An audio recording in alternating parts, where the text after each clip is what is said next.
என் தங்கமே,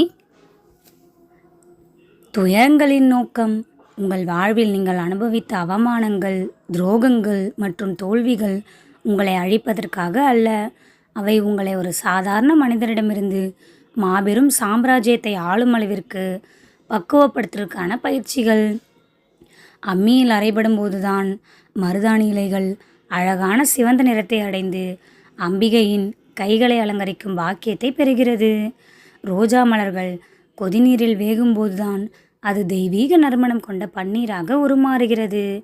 வீட்டின் கூரையாக இருக்கும் ஓடுகள் தங்களை வருத்தி கொண்டு மற்றவர்களை காக்கின்றன. நீங்கள் செய்த தியாகங்களும் அத்தகையதே. ஆனால் இனி நீங்கள் ஒரு பெரிய சாம்ராஜ்யத்தின் அடித்தளமாக மாறப்போகிறீர்கள்.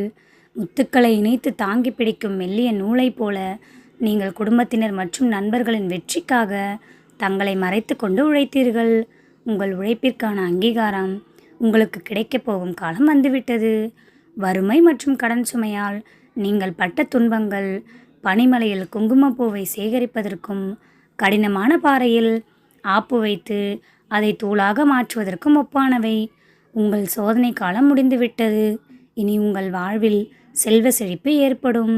மெழுகு வாளை நெருப்புக்கு உட்போது போல உங்களுக்கு எதிரான சதி செய்பவர்களை முருகன் அருளழித்துவிடும். குடும்பத்தின் சாபங்கள் நீங்க போகிறது.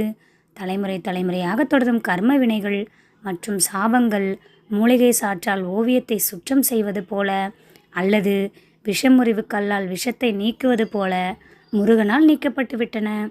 உங்களை சுற்றியுள்ள தடைகள் தகர்க்கப்பட்டு விட்டன. நீங்கள் இனி சாதாரண மனிதராக இருக்க மாட்டீர்கள்.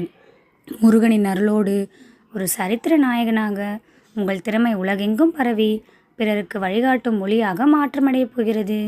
நீங்கள் அனுபவித்த கஷ்டங்கள் அனைத்தும் உங்களை பக்குவப்படுத்துவதற்கான தெய்வீக பாதையே. முழு நம்பிக்கையோடு இருந்தால் இனி உங்கள் வாழ்வில் வெற்றியும் புகழும் நிலைத்திருக்கும் என்று முருகன் கூறுகிறார். நம்பிக்கையோடு இருங்கள், நல்லதே நடக்கும்.